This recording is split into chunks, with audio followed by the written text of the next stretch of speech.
Hey, this is Jeremy from the New Home Buyer's Guide, your guide to all the steps from very beginning to very end of the home buying process. We're walking you through it so that you can be informed and understand the process and enjoy it instead of be stressed out by all the things that go on throughout the process. I'm sitting here today with my friend Deb Tomaro. She is a realtor here in Bloomington, Indiana. Deb, thank you so much for joining us today. Hey, thanks for having me. I really appreciate you kind of saying that what we're trying to do is help create a smooth process, because that certainly is always my goal. Yeah, I think that so many buyers, walk away from the process. I know I did the first time I bought a house, just feeling kind of like stressed the whole time and still clueless. And totally clueless. Like I have a house key in my hand now, but I don't know how I got here. Absolutely. Yeah, that's how I felt too. So that's was really the impetus for creating this guide, is to try and help folks, enjoy it rather than, feel blinded by it. Sure. So today we're really going to dig into walking through a house. We're going to talk about what buyers should think about as they're walking through a house, but we need to back up a little bit to start the conversation. What do buyers need to understand or be prepared for before even stepping into that home? Sure. I know I said a few minutes ago as we were sort of talking through what we were going to talk through that there was two things, but there's really three things I like. The first thing is I tell my clients, always remember that any house you want to potentially look at, from the second you see it online, think in your head, I may be in negotiations with the owner of this property. And so you want to be as considerate as you possibly can be in terms of, driving by. If you get out and start peeking in windows and they live there, not so considerate. Giving them as much notice as you can, that kind of thing, not just sitting in their driveway and knocking on the door and saying, hey, can I come look at your house now? So keep that in mind throughout the whole process of everything you do when you're looking at a home, is that you may be in the negotiation of the biggest purchase you'll ever make in your life. And so I always want to kind of set that tone up front. We always want to kind of make sure the seller feels like this is going to be a smooth transaction. We're going to be dealing with cool people who are reasonable and all that stuff. Absolutely. Then when you actually go into the home, two things that you want to understand is that A, you're looking at how does this work for my family? But B, you're also looking at, will this home be financeable? And a lot of people don't understand that or expect that. Lenders are not only approving you, but they will approve the home at some point in time. Okay. They will send an appraiser out that will look not just at the value of the home, but at the condition of the home. And depending on the kind of loan you're getting, those expectations on the condition of the home can be fairly strict. I had a deal a couple weeks ago, and the appraiser said the home was too dirty. Thought I was going to lose my mind. It was a bank owned, and the bank was like, we don't care. Right. So we kind of had to sneak in the dead of night and clean it. Just don't tell anyone. But things like cracked windows, peeling paint. I've even had things like a missing crawl space cover. The crawl space is fine, but there's no cover to the entrance. And it's all really up to the appraiser. They have a requirement, especially with FHA loans and USDA loans, that the home be in habitable and safe condition. So understanding the type of mortgage that you're getting, what the expectations of that mortgage may be. And so when you're walking through the house, you're not only thinking, is this great for my family, but also how is this going to go down in the loan process? Because that appraisal happens late in the process too, right? So you could be deep into your escrow period, or the period of time when all the work is being done before you get to close on the house, before you find out that there's some of these issues. And you could already be out of pocket your inspection money that you're not getting back either. And some lenders make you pay for that appraisal once it's done, even if the home doesn't close. So, I don't expect my buyers to know all the potential things that an appraiser could flag. What I expect is that my buyers trust me enough that if I say to them, hey, I see a potential issue over here, we need to try and see if we can work through it, see if the seller is willing to work through it, that they trust me and they listen to me when I say that. I had a guy contact me a couple weeks ago asking about a very inexpensive, maybe $30,000, $40,000 home, and he was trying to get a VA loan, which is a great loan product, but again has pretty strict requirements in terms of the condition. And I contacted the listing agent. I said, is the seller willing to work with us so that we can, if anything comes up, we can make repairs? And they said no. And the buyer didn't really want to hear that. So in that scenario, as the realtor, you're thinking, okay, I've got a buyer who wants to purchase a home. with a kind of loan that's going to be very strict about the state of the home, and a seller who's not going to be willing to, make any of those changes and things of that nature. So I need to inform my buyer that this is the scenario that's presented with us. So that's really just not worrying too much about this particular side of things, but knowing that that's a piece of the puzzle. Right. And a lot of buyers don't always understand that, because they say, well, don't the sellers want to sell the home? Yeah, but sometimes the sellers don't have the money to make repairs, or it's a bank-owned property and they typically don't care. Okay. So when you're considering walking in, you definitely want to think about, does that house fit for your family? Obviously, that's on the top of your mind. That's the most important part of what you're thinking about. But also, are there things that will flag the process of getting my loan and closing my loan, and trusting your realtor to help you understand that? But, knowing a little bit about why that could be is super important. Yep, absolutely. You got it. Okay. So you walk through a lot of houses with a lot of people and see a lot of different ways of going about that. I want to dig a little bit into, what buyers can do to make the process successful. So let's start with what mistakes you see. What are some mistakes that you see buyers make when they're walking a home? There's really only one point that is even important in this discussion, and that is to trust your gut. I have seen it hundreds of times. I always tell the story about a couple that I was showing homes to, and they must have been engineers, God bless them, because we need engineers, but they are fun to show homes to, because they present or go about things in a little bit of a different way. So we went into the first home, looked at it, it wasn't a good fit for them. Went into the second home, got to the third home, and they stopped dead in their tracks about 5 feet into the home and said, "Oh crap, we haven't been filling out our spreadsheets." And I'm like, "What are you talking about?" And they ran out to the car, pulled out these clipboards. They had these very intricate spreadsheets set up with rating systems, because we were going to look at about 8 houses that day. So each house and all these different categories, but they explained to me that not only were they each, husband and wife, going to rate each category, but then they were going to go home and input it into a database, and the database weighted each of the ratings based on the level of importance to that member of the family. And then, I swear this is totally true. You look at me like you don't believe me, but it's totally true. And then it would spit out which home they should buy.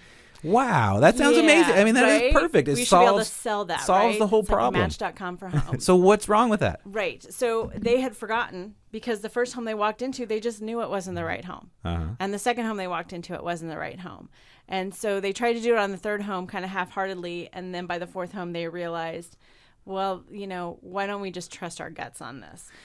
You can see it. It's amazing. It's my favorite moment being a realtor, is when it happens that someone walks in the door and you kind of see their shoulders relax and their eyes kind of open wide. And I'm getting like chills just talking about it, because it's always such an amazing experience to see. And they just go, "Oh, I'm home." Like, they just know. Your gut is just going to tell you. If you are overthinking it, then it's probably not the right property. Now, sometimes we're in a situation where we just need a place to live. We're moving to town or whatever. That's fine. But for the most part, that's the best way to go about it, is to trust your gut. So huge systems, they're going to tell you all about the details. Overthinking the whole thing maybe is a mistake that you see buyers make sometimes, instead of kind of stepping back a little bit and just trusting their gut.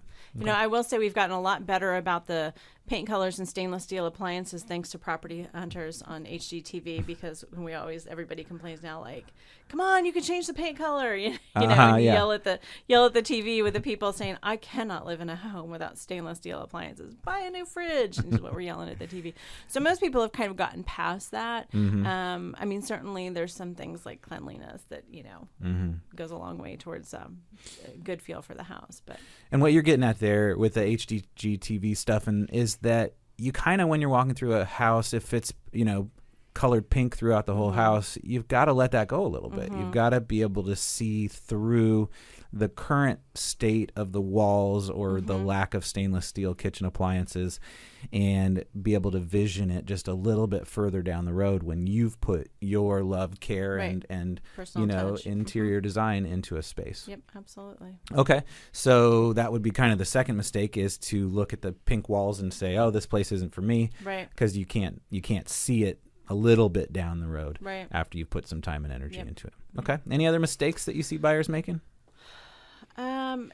And then I guess we talked about this in another podcast, but not being pre-qualified, so that they're not able to A, look at the right price point, and B, be able to make offers when they see homes that they like. So they walk in, their shoulders relax, they realize they're at home, right. and then the reality comes up that, you didn't get pre-approved for the mortgage and you're not ready, so that doesn't work out. And I always joke, I say there's no crying with Deb, because I'm a sympathy crier, so I start crying too. It's not good.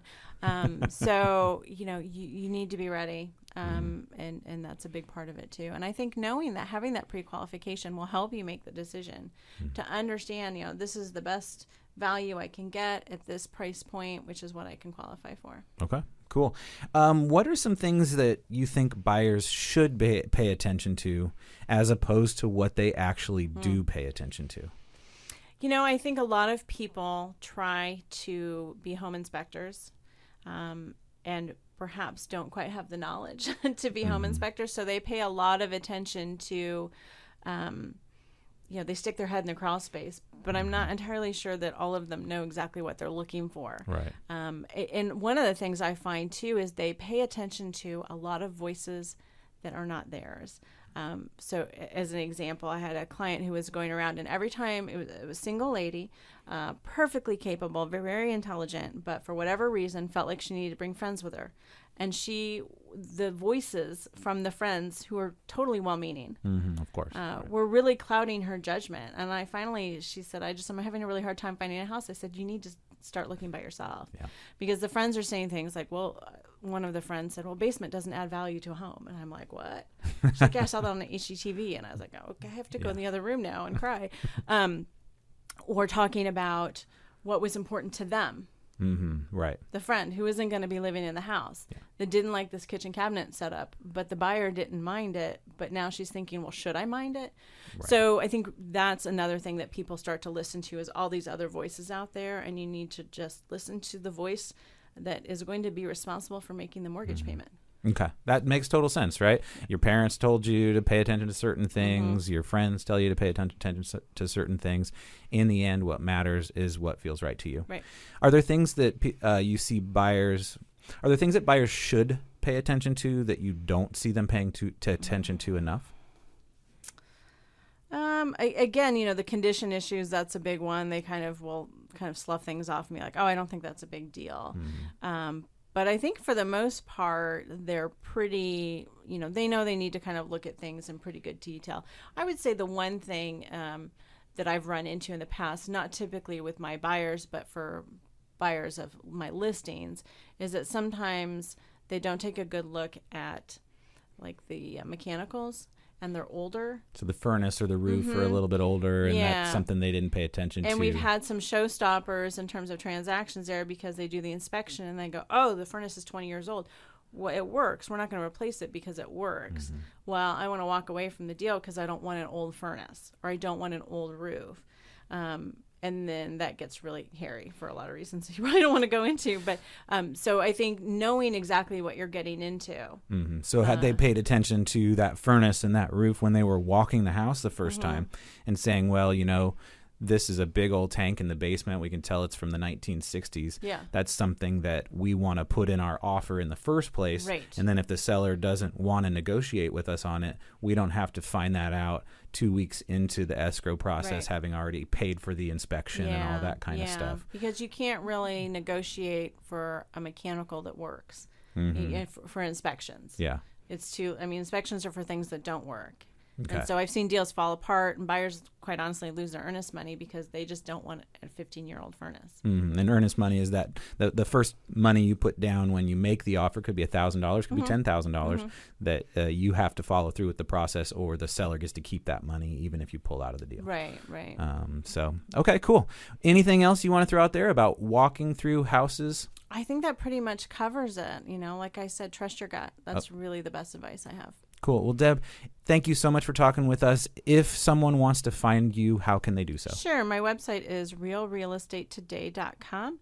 You can go there and listen to my weekly radio show. We broadcast live on Tuesdays at 3 p.m. Eastern, and then you can also download us on iTunes, so all that information is there. Again, thank you. It was great chatting. Thanks, Jeremy. If you enjoyed this video and you feel like you want to learn more about the new home buying process, we've got the perfect resource for you. The New Home Buyer's Guide is a 9-step course that walks you through the entire home buying process. We'll talk credit, realtors, finding your home, and so much more. The course includes a workbook to organize the process and a closed Facebook group to see how other buyers are dealing with the same bumps, the same bruises, and the same celebrations that you are. Check it out at newhomebuyersguide.net. And finally, there are 2 things you need to do right now. The first is to subscribe to our channel. We love to put out great information about home buying, insurance, and other financial stuff. The second, if you feel like great things are happening at this channel, please do share on your social networks. Good information is only great when it's shared. Until the next time, have a wonderful day.